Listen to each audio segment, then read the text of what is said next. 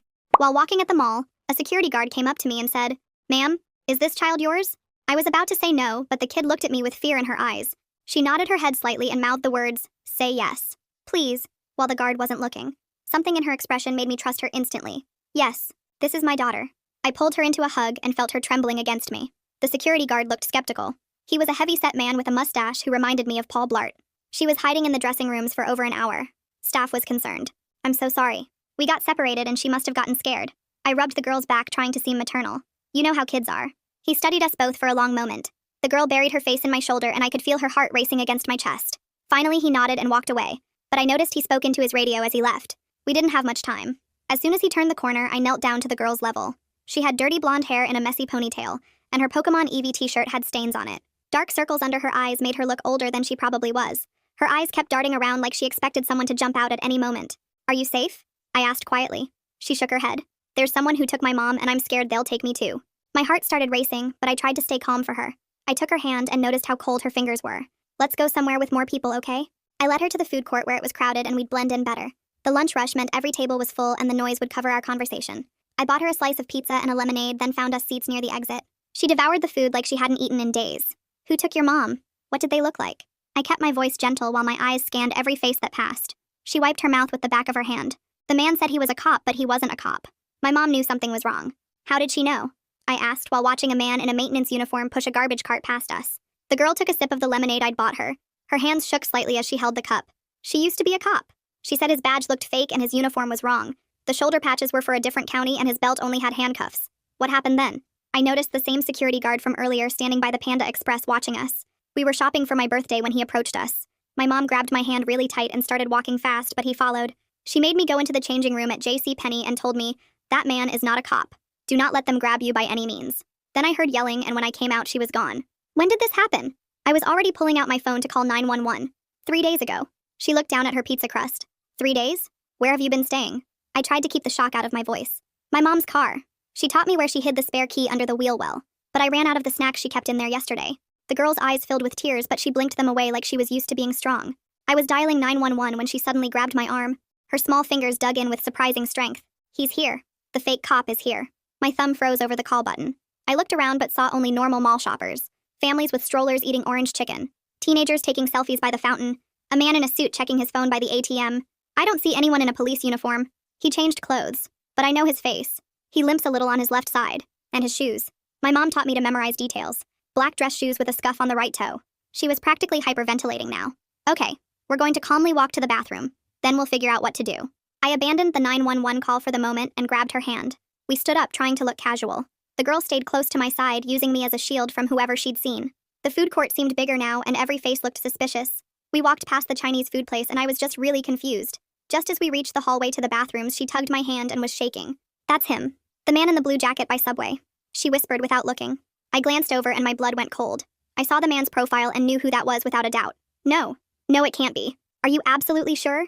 My voice came out strangled. The girl peeked around me, then quickly hid again. That's him. He's the one who took my mom. He had a partner too, a woman, but I didn't see her face. In my head I thought, a woman? But that man is my husband. My whole body went cold and I grabbed the girl's hand tighter while pulling her into the bathroom. The heavy door swung shut behind us and I pushed her into the biggest stall at the end, while my hands shook so bad I could barely turn the lock. The girl pressed herself against the wall and watched me with those big scared eyes while I tried to process what I'd just seen. My husband was out there in the food court, and this kid said he kidnapped her mom 3 days ago. I pulled out my phone and typed a text trying to keep my fingers steady. Hey babe, where are you? The 3 dots appeared almost right away. At work dealing with inventory, why? My stomach turned because I'd just seen him standing by the subway in his blue jacket that he only wore on weekends. The girl tugged on my shirt and whispered that we needed to leave right now because he might have seen us. I cracked the stall door open and peeked out into the empty bathroom, then slowly opened the main door to look down the hallway. The security guard from earlier was walking toward the food court with his radio up to his mouth and I pulled back quickly. We couldn't go back that way and the girl was starting to shake again. I spotted a side exit door near the family bathroom that led to a service corridor and grabbed her hand. We slipped out fast and found ourselves in a white hallway that smelled like cleaning supplies with arrows pointing toward the parking garage. My sneakers squeaked on the waxed floor as we half ran past storage rooms and employee break areas. The girl stayed right beside me and kept looking back over her shoulder every few steps. We pushed through another heavy door and suddenly we were in the parking garage with the smell of exhaust and oil hitting us. I couldn't remember where I'd parked and started clicking my key fob while we walked between the rows of cars. Finally, I heard my Honda beep from 2 rows over and we rushed toward it. The girl climbed into the passenger seat and immediately ducked down below the window, while I started the engine with shaking hands. I sat there for a second trying to decide if I should call 911 right now or drive somewhere safe first. The girl must have sensed my hesitation because she looked up at me and said, her mom always told her not to trust anyone in uniform unless you're absolutely sure they're real cops. She said it quietly, but firmly, like she was repeating something she'd been taught many times. That made sense considering what happened to her mom, and I realized my husband might have connections at the police department. He'd mentioned cop friends before, though I'd never met them, and now that seemed suspicious. I decided we needed more information before involving anyone official, so I put the car in reverse and started backing out. The girl sat up a little and mentioned that her mom's car was still somewhere in the mall parking lot, with important stuff hidden inside. She knew exactly which section because she'd been living in it for 3 days and memorized all the landmarks nearby. I drove slowly through the garage and out into the bright sunlight of the surface lot. We circled around to the other side of the mall near the old Sears entrance that had been closed for years. The girl pointed to a faded gray Honda Civic with a cracked windshield parked under a broken light pole. She directed me to the park a few spaces away so we wouldn't be obvious, then showed me exactly where her mom hid the spare key. It was magnetic and stuck up inside the rear wheel, well covered in road grime and rust. The girl knew right where to reach and pulled it out like she'd done it before. Inside, the car smelled stale and there were empty granola bar wrappers and juice boxes scattered on the back seat. The girl went straight to the glove compartment and pulled out a manila folder that was wedged behind the owner's manual. Inside was her mom's old police badge from when she worked for the county sheriff's department 5 years ago.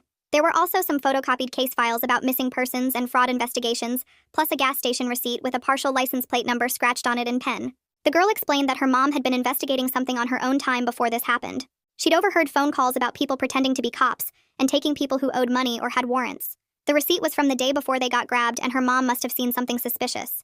I took pictures of everything with my phone, then put the folder back where we found it. We locked the car and put the key back in its hiding spot in case we needed it again. Back in my car, I finally accepted that we needed real police help, despite the risks of my husband having connections. I dialed 911, and when the operator answered, I tried to keep my voice calm while explaining that I had a child whose mother had been kidnapped 3 days ago. The operator asked a bunch of questions about where we were and if we were safe right now. She told us to come straight to the main precinct downtown and said she'd notify the desk sergeant we were coming. The drive took 20 minutes and the girl stayed quiet the whole time, just staring out the window.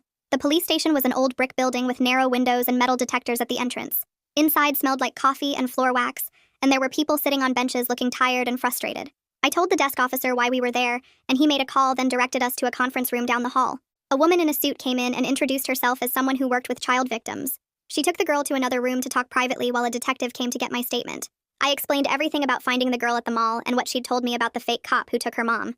I described seeing a suspicious man but didn't mention yet that it was my husband, because I needed to think about how to handle that. The detective took notes and said they'd pull the mall security footage to identify the suspect, while the girl worked with the specialist to provide more details. About 20 minutes later, a tall black man in a gray suit walked in carrying a thick folder and introduced himself as Detective Jamal Griffith. He had this calm way of moving that made me think he'd seen a lot of bad stuff but still cared about helping people. He sat down across from me and opened the folder, which had forms and photos inside. He asked me to go through everything again from the beginning and took notes on a yellow legal pad while I talked. When I got to the part about seeing the man at the mall, his pen stopped moving and he looked up at me. He asked specific questions about the man's height and build and the exact location where I saw him. I described the blue jacket and the limp, and how the girl recognized him instantly. He pulled out a tablet and showed me security camera stills from different angles around the mall. The images were grainy, but you could make out people's faces if you looked close enough. He had me point out where we were sitting and which direction the man was facing. While we were going through the photos, a woman in a blazer knocked and came in saying she was from Child Protective Services. She started talking about emergency foster placement for the girl, and paperwork that needed to be filed immediately. I felt my stomach drop thinking about the girl being sent to strangers after everything she'd been through. I told the CPS woman that the girl should have some say in what happens to her since she'd been so smart and brave through all this.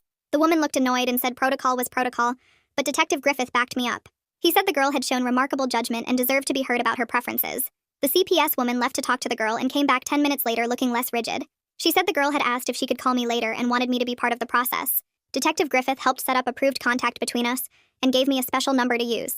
The CPS woman agreed I could be listed as a support person during the placement process. She had me fill out background check forms and emergency contact information. Detective Griffith went back to showing me photos from mall security and asked if anyone looked familiar or suspicious. He had dozens of images from different days and times all organized in a binder. I was looking through them when the girl came back into the room with the specialist. She stood next to me and started looking at the photos too. Then she pointed at one image and my whole body went cold. It was a profile shot of my husband walking past the orange Julius stand 3 days ago. The timestamp said 2:47 p.m., which was right when the girl said her mom got taken. My hands started shaking and I couldn't breathe properly. Detective Griffith noticed my reaction and asked if I recognized someone.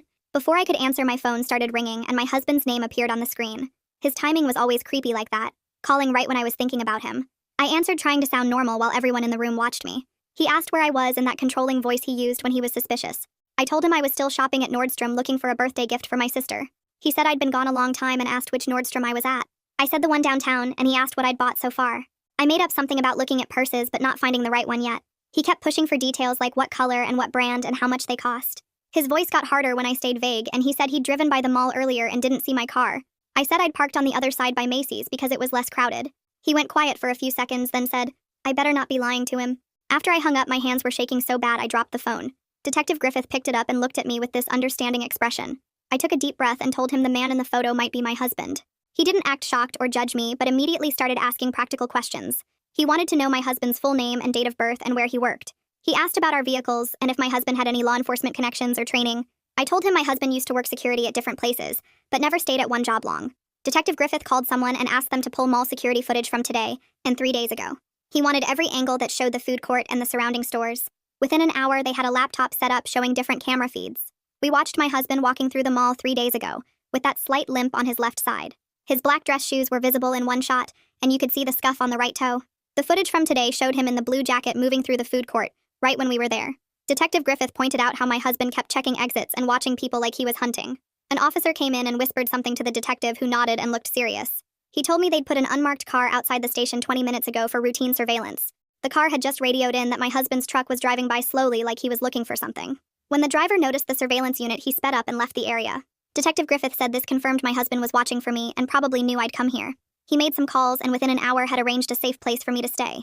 It was the extended stay hotel the department used for witnesses that needed protection. He had tech specialists come mirror my phone so every call and text from my husband would be tracked and recorded. They gave me a different phone to use for personal calls and told me to keep my regular phone turned on and charged. They wanted my husband to think everything was normal while they built their case. That night, I was sitting in the hotel room when the new phone rang. It was the girl calling from her emergency foster placement. She sounded scared but said the family seemed nice and gave her own room with a lock on the door. She said she kept remembering more details about where they took her mom. There was this specific smell she noticed. Rubber mixed with bleach, like a hospital but different. She thought it might be some kind of storage place or warehouse because she heard metal doors slamming. I wrote down everything she said about the smell and the metal doors, and Detective Griffith immediately made calls to get a search warrant for my house. 2 hours later, while my husband was still at work, 6 officers showed up at my door with the paperwork. They went through every room, pulling stuff out of closets and checking behind furniture. One officer found a prepaid phone taped under our bedroom dresser that I never knew existed. The call history showed dozens of calls to storage facilities on the outskirts of town over the past month. My regular phone buzzed with a text from my husband asking where I was and saying I needed to come home right away. He said I was overreacting about something and making a big deal out of nothing. His next message said he knew I'd been to the police station because a coworker saw my car there. He kept texting that we needed to talk, and I was being crazy and paranoid like always. The officers took photos of everything, including the texts, while I sat on my couch watching strangers go through my life. Detective Griffith arrived and asked me about our finances while the search continued. I told him about the money problems we'd been having since my husband lost his previous job 6 months ago. I mentioned finding a shoebox full of cash in our garage last week that he said was from selling tools. The detective wrote everything down and said desperate people do desperate things for money. He asked if my husband had any connections to law enforcement or security work. I remembered he'd worked as a temp at different security companies over the years, but never stayed anywhere long. The foster family called that afternoon to say the girl was doing okay, but having bad dreams about her mom. They said she woke up screaming twice and kept asking if I was safe. Detective Griffith helped arrange for me to visit her the next day and bring some things from her mom's car. I drove back to the mall parking lot and found the Honda still there with a police seal on it. An officer met me there and let me take a stuffed bear and a blanket from the back seat. The next morning, I went to the foster home, which was a small house with a swing set in the yard. The girl ran to me when I walked in and hugged me tight for a long time. I gave her the bear and blanket and she held them against her face, breathing in the smell. We sat on the couch and she started talking about the day her mom was taken. She remembered driving past a water tower with a smiley face painted on it right before they stopped. She said the fake cop's car was already there waiting when they pulled into what looked like an old warehouse area. This detail helped the police narrow down which storage facilities to check since there was only one water tower like that in town. Detective Griffith called me that night to say they'd searched 3 storage sites near that water tower. At one location, they found zip ties and rope along with a receipt that had fallen behind some boxes. The receipt had a woman's name on it that I didn't recognize at all. The name was Sophia something, and the receipt was for cleaning supplies from 2 weeks ago. Traffic camera footage showed my husband's truck at those same storage units 2 nights before the kidnapping happened. The timeline was getting clearer, and the evidence was piling up against him. I went back to the mother's car the next day with permission to look for anything else helpful. Under the driver's seat, I found a notebook with dates and locations written in neat handwriting. The notes described other fake cop incidents in 3 nearby counties over the past year. Each incident involved someone approaching women with children claiming to be police, but having wrong uniforms or badges. Detective Griffith ran the information and found reports matching the descriptions, but no arrests had been made. He discovered my husband had worked as a temp for the company that handles mall security contracts. The work records showed he'd been assigned to our mall twice, which explained how he knew the blind spots. He would have learned where all the cameras were and which areas security rarely checked. The girl did another recorded interview at the police station with a child specialist present. She remembered more about the woman who was with the fake cop that day. The woman had a crescent moon tattoo on her wrist that she noticed when the woman grabbed her arm. She also remembered the woman wrote something down with her left hand which stuck out to her. These details were added to the case file along with everything else they'd gathered so far. My husband kept calling and texting, but I didn't answer, following the detective's instructions to let everything go to voicemail. His messages got more angry and then switched to apologizing and saying he loved me. The police said this pattern was typical for someone who knew they were caught. I stayed at the hotel another night, barely sleeping and wondering how I'd missed all the signs. The next morning, Detective Griffith called to say they had enough evidence to arrest my husband. They were planning to pick him up at his workplace that afternoon to avoid any problems. I felt sick thinking about how our neighbors would react when they found out what he'd done. The detective said I should prepare myself because this would probably make the news. I went back to the hotel room and started looking through my husband's stuff on our shared cloud account. His photos synced automatically, and I scrolled through hundreds of boring work pictures, until I found something weird. There were photos from a bar dated 3 weeks ago with a woman I'd never seen before. She had dark hair pulled back and was laughing at something my husband was saying. In one photo, she was holding a drink and I could see her left wrist clearly. The crescent moon tattoo was right there, exactly like the girl had described. My hands shook as I screenshot everything and sent them to Detective Griffith's email. He called me back within minutes and said they'd identified her as Sophia Greer from DMV records. The police got a warrant for her apartment that same night, but when they arrived, she was already gone. The landlord let them in, and the place was mostly empty except for some furniture and trash. The neighbors told officers they'd seen her loading boxes into a white van at 3 a.m. 2 days ago. One neighbor remembered the van had a dent in the back bumper and a parking sticker from the community college. Detective Griffith called me the next morning to warn me that my husband might try to come home. They had officers watching our house just in case he showed up. Sure enough, around noon, he pulled into our driveway in his truck. The moment he saw the unmarked police cars, he threw the truck in reverse and took off down the street. Officers chased him on foot when he abandoned the truck and ran through the Johnsons' backyard. He jumped their fence and disappeared into the woods behind our neighborhood. The police searched for hours with dogs, but he knew those woods from years of jogging there. They found his footprints leading to the creek, but lost the trail after that. Detective Griffith said I couldn't go back to the hotel anymore since my husband might know about it. They moved me to a different safe house across town that afternoon. I packed my few things into garbage bags and left everything else behind. The new place was a small apartment above a dry cleaner with bars on the windows. The isolation hit me hard that first night when I realized I couldn't call anyone or go anywhere. I understood it was for safety, but the loneliness was crushing. 2 days later, the Financial Crimes Unit called with their findings about my husband's bank records. They'd found deposits from 3 different companies that turned out to be fronts for illegal skip tracing operations. These weren't real bounty hunters, but criminals who grabbed people for money without any legal authority. The payments went back 18 months and totaled over $40,000. My husband had been doing this for over a year, while I thought he was working overtime at his regular job. The girl called me that night from her foster placement, and she was crying so hard she couldn't breathe. Her foster mom got on the phone and said she'd been having nightmares and woke up screaming. I talked to the girl and helped her count to 10 slowly while taking deep breaths. We did the breathing exercises her mom had taught her until her crying slowed down. She kept saying she missed her mom and wanted to go home. I stayed on the phone for an hour until she finally fell asleep. Her foster mom thanked me and said the girl had been asking about me every day. 3 days after that, Detective Griffith called with news about Sophia's car. They'd found it abandoned in a parking garage downtown with the plates removed. The crime scene team found blood on the passenger seat that matched the mother's DNA from her medical records. The amount of blood suggested she'd been hurt, but probably not killed. There were also zip ties in the trunk and a roll of duct tape under the seat. The parking garage had cameras, but someone had spray painted over the lenses. Detective Griffith came to the safe house that afternoon to go over everything we knew so far. I finally told him the truth about them all. I'd recognized my husband right away when the girl pointed him out, but my brain wouldn't accept it. I kept thinking there had to be some mistake or explanation. The detective said denial was completely normal when someone you love turns out to be dangerous. He'd seen it hundreds of times in domestic cases. He asked if I'd be willing to help them catch my husband since he might contact me. The plan would be to set up a meeting somewhere public with tons of backup nearby. I was scared but agreed because I wanted this to end. They would put a wire on me and have officers all around wherever we met. My husband was getting desperate based on his text messages and might make a mistake. The detective promised they wouldn't let anything happen to me. The next day, a victim advocate came to explain my rights and make sure I understood what I was agreeing to.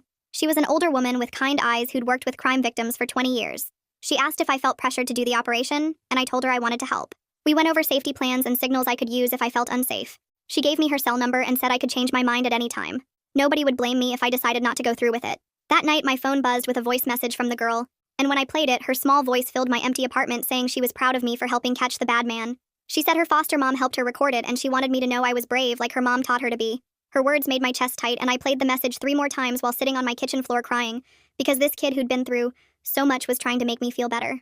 The next morning, Detective Griffith called to say they were ready to set up the meeting with my husband, and asked if I was still willing to go through with it. My hands shook as I said yes, and he explained they'd have officers in unmarked cars all around the park, plus some dressed as joggers and people walking dogs. He said I should text my husband that I wanted to talk about our marriage, and see if he'd meet me at Riverside Park near the playground where we used to go on dates when we first met. I sent the text with my fingers trembling so bad I had to retype it twice, and within 5 minutes he replied saying he'd be there at 2 o'clock, and we could work everything out. The detective came to the safe house to put a tiny microphone under my shirt collar, and showed me the hand signal to use if I felt unsafe, which was touching my left ear twice.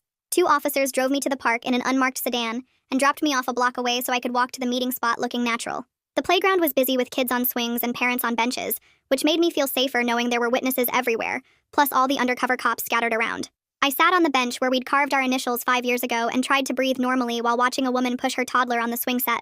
My husband showed up 10 minutes late, walking with a worse limp than before, and his clothes looked wrinkled like he'd been sleeping in his car. He sat down, leaving space between us, and immediately started talking about how Sophia had forced him into everything by threatening to hurt me if he didn't help her grab people for money.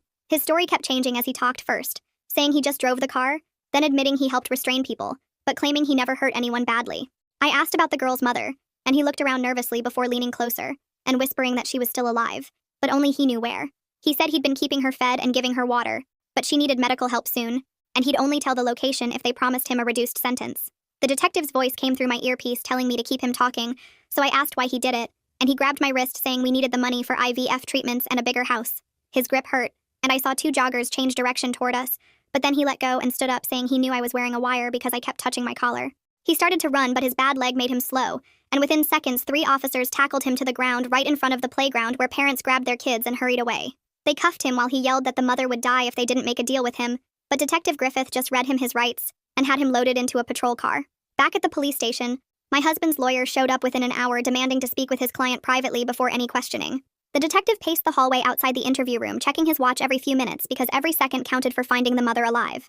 After 3 hours of negotiations, the lawyer came out saying his client would reveal the location in exchange for dropping the kidnapping charge down to unlawful imprisonment.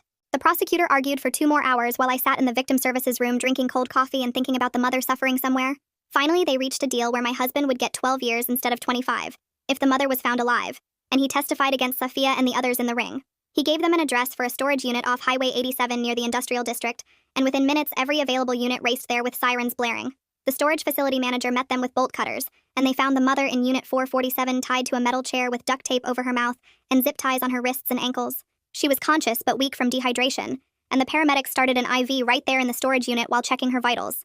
They rushed her to the hospital with Detective Griffith following the ambulance to get her statement as soon as the doctors cleared her.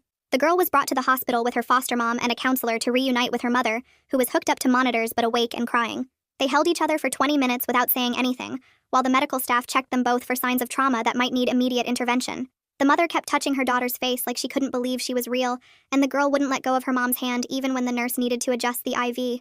Meanwhile, the detective got word that Sophia's credit card had been used at a gas station 2 states over and traffic cameras caught her car heading toward the border. The investigation revealed she was part of a larger network of fake cops who'd been grabbing people for illegal bounty hunting operations across 5 states over the past 3 years. That night, the local news ran the story with my husband's mugshot, and suddenly my phone started buzzing nonstop with calls and texts from reporters wanting interviews. By morning, someone had posted my photo and address online saying I must have known what my husband was doing and deserved to be in jail too.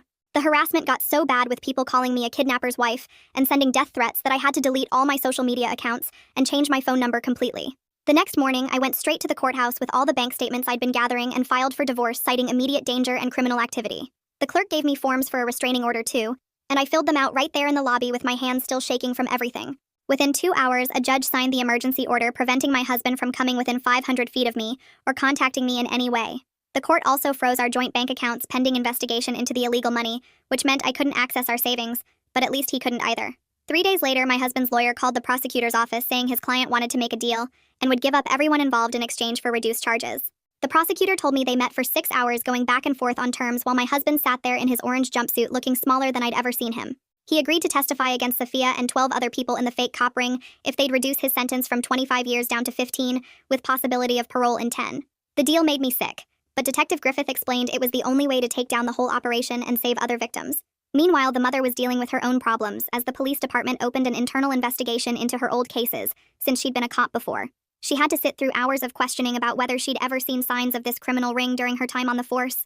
The investigators went through every arrest she'd made and every report she'd filed looking for connections, but she cooperated completely and answered everything. All she wanted was to focus on getting better and being there for her daughter who needed her more than ever after everything they'd been through. Social services finally approved the girl to go back home with her mom, but only under strict supervision with weekly check-ins and mandatory therapy sessions. They moved into a smaller apartment near the hospital where the mother could continue her physical therapy for the injuries from being tied up so long. The girl helped her mom with exercises every morning before school, and they started going to family counseling twice a week to work through the trauma together. The counselor taught them breathing exercises and grounding techniques for when the memories got too strong, which happened a lot at first. 5 weeks after everything started, the police got a tip that Sophia was at a Greyhound station trying to buy a ticket to Mexico under a fake name. Security cameras showed her wearing a wig and sunglasses, but the crescent tattoo on her wrist gave her away when she handed over cash for the ticket. Police surrounded the bus just as she was boarding and found 3 fake IDs in her purse along with $8,000 in cash wrapped in rubber bands.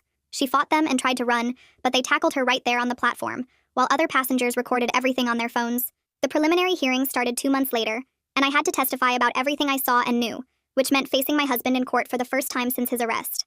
I wore my most professional outfit and kept my voice steady even when his lawyer tried to make me look like I was lying about not knowing anything. My husband sat at the defense table in a suit that didn't fit right anymore since he'd lost weight in jail and kept trying to catch my eye. I told the court about finding the money in our garage and seeing him at the mall with the girl, and how he'd lied about being at work that day. The prosecutor showed security footage and phone records that backed up everything I said while my husband just stared at his hands on the table. After my testimony, I was walking to the parking garage when my husband's mother grabbed my arm and begged me to visit him in jail. I pulled away and kept walking, but then my husband himself called out from where guards were leading him back to holding after the hearing. He said he was sorry, and that he never meant for any of this to happen, but his apology was all about how hard this was for him. He talked about his debts and his fear, and how Sophia had manipulated him, but never once mentioned the mother tied up in that storage unit, or the little girl hiding alone in a car for 3 days. I turned my back on him and walked away while he kept yelling that he loved me until the guards dragged him through the doors. Sophia's preliminary hearing was the next week, and her lawyer was much more aggressive than my husband's had been about attacking the evidence. He argued that the storage unit receipt could have been planted, and that the witness identifications were unreliable since the girl was traumatized and I was biased. The judge threw out 2 of the lesser charges for lack of direct evidence, but kept the kidnapping and conspiracy charges that could still get her 20 years. Sophia sat there the whole time with no expression on her face, like none of this mattered to her at all, which made me even angrier. After all the court stuff, I finally started seeing a therapist because I couldn't sleep and kept having panic attacks whenever I saw men who looked like my husband. The therapist's office had soft lighting and a white noise machine, but I still felt exposed talking about how stupid I felt for not knowing who I'd married. Some nights I'd wake up at 3 in the morning convinced I heard him trying to get in, even though I knew he was locked up. The therapist taught me to journal when I couldn't sleep, and slowly the nightmares started happening less often, though they never went away completely.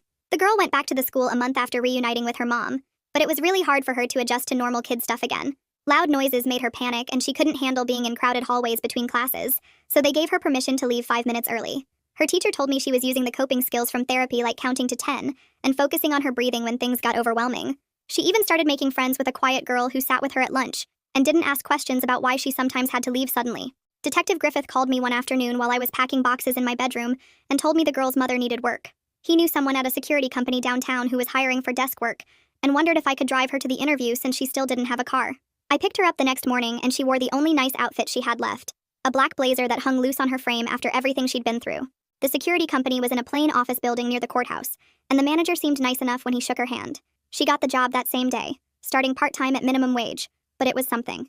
2 weeks later, the divorce papers finally came through, and I signed them at my kitchen table without crying. The apartment I found across town was half the size of our old house, but the rent was cheap and the neighbors kept to themselves. I packed our wedding photos into a cardboard box and shoved it in the back of the closet where I wouldn't have to look at them. The china we got as wedding gifts went to Goodwill, along with the matching towels and the stupid throw pillows he picked out. Moving day came, and I loaded everything into a rental truck by myself because I didn't want anyone's pity or help. The new place smelled like fresh paint and had water stains on the ceiling, but it was mine alone. 3 months after everything happened, an envelope showed up at my new address with the girl's handwriting on it. Inside was an invitation to her birthday party, the one they'd been shopping for when everything went wrong. The party was at a park near their new apartment, and only 5 kids showed up, but everyone seemed genuinely happy. The girl wore a new Pokemon shirt, and her mom had made a homemade cake that leaned to one side. They sang happy birthday, and the girl blew out her candles in one breath like she'd been practicing.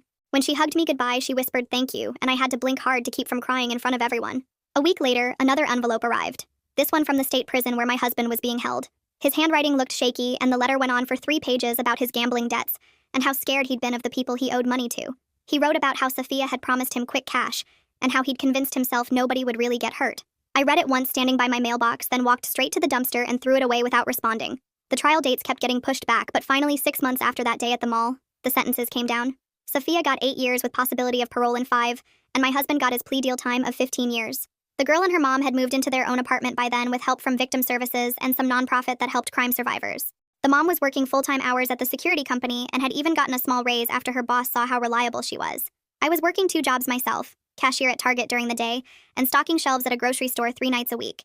My back hurt constantly, and I fell asleep standing up sometimes, but the bills were getting paid without his income. The girl texted me pictures sometimes of her school projects, or her cat they'd gotten from the shelter. She was doing better in the school, and her grades were mostly B's now that she could focus without being scared all the time.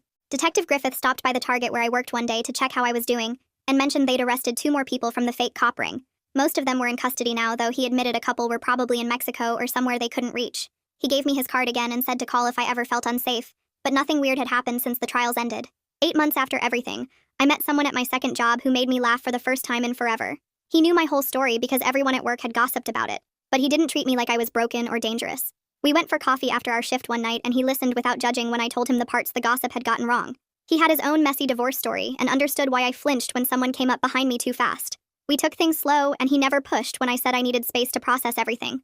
The girl's mom called me one day to say she'd been promoted to full-time supervisor at the security company with benefits and everything. Her voice sounded stronger than it had in months, and she invited me over to see their apartment now that they'd had time to really settle in. The girl had her own room with Pokemon posters and a desk where she did her homework every night without being asked. She showed me the certificate she'd won for a school writing contest, where she wrote about what real bravery means. The essay was about her mom teaching her to memorize details and stay smart when you're scared, and how sometimes being brave means asking a stranger for help in a mall bathroom. We all had scars that would probably never completely go away, but we were building something new from what was left. Thanks for letting me wonder right alongside you. Definitely been something sharing these moments. Until next time. Like the video, it helps more than you think.